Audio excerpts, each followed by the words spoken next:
ቆጽሊ ሮዝመሪ ወይ ከዓ ሮዝማሪናስ ብናይ ምግቢ አጠቃቅማ ጥራይ ዘይኮነስ ብሓያል መድሓኒቱ ፈዋስነቱ ረብሓታቱ ብጣዕሚ ዝፍለጥ ጨና ዘለዎ ሓፀብቲ እፅዋት እዩ።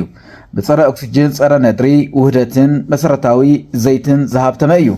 ቁልፊ ረብሓታት ቆጽሊ ሮዝሜሪ ቀዳማይ ንዝኽርን ምትእኽኻብን ይዕቢ። ሮዝሜሪ ናይ ዝኽሪ ሓፀብቲ እፅዋት ተባሂሉ ዝፍለጥ ወይ ዝፅዋዕ እዩ። ትኩረት ንፅሩነት ንቕሓት ኣእምሮ የመሓይሽ። ሻሂ ሮዝሜሪ ምስታይ ንዝኽሪ ከም ዝዕብዮን ድኻም ኣእምሮን ከም ዘጉድል ይእመን። ካልኣይ ጥዕና ፀጉሪ ይሕሉ። ዘይቲ ሮዝሜሪ ወይ ቆጽሊ ሮዝሜሪ ንዕብየት ፀጉሪ የነቃቅሕን ንፀጉሪ ርእሲ ይከላኸልን እዩ። ንዑደት ደም ናብ ቆርበት ርእሲ ዘመሓይሽን ጽሕጊ ፀጉሪ ዘድልድልን እዩ። ፀቕጥን ጭንቀትን የቃልል። ሮዝሜሪ ከም ኣራማ ቴራፒ ክትጥቀምሉ ከሎ ዘህድእ ውፅኢት ኣሎ። ሻሂ ሮዝሜሪ ወይ ውዑይ ምሕፃብ ሮዝሜሪ ንውጥረት ንምፍዋስን ስምዒት ንምምሕያሽን ክሕግዝ ይኽእል እዩ።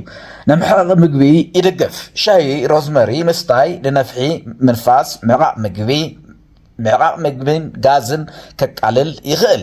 ንፍርያት ሓሞት የነቃቅሕ። ንምሕቃቂ ስብሒ ይሕግዝ። ፀረ ነድሪ መቐነሲ ቃንዛ እዩ። ቆጽሊ ሮዝሜሪ ንቃንዛ ጭዋዳታት፣ ሕማም ቅርጥማት፣ ሕማም ርእስን ንምፍዋስን ይሕግዝን የድሕንን። ጥዑይ እርጋንን ስራሕ ስርዓተ ምክልኻልን ይድግፍን ይሕግዝን። ቆጽሊ ሮዝሜሪ ፀረ ረኽሲ እዩ። ባክተርያን ፋንገስን ይቃለስ ወይ ከዓ የወግድ።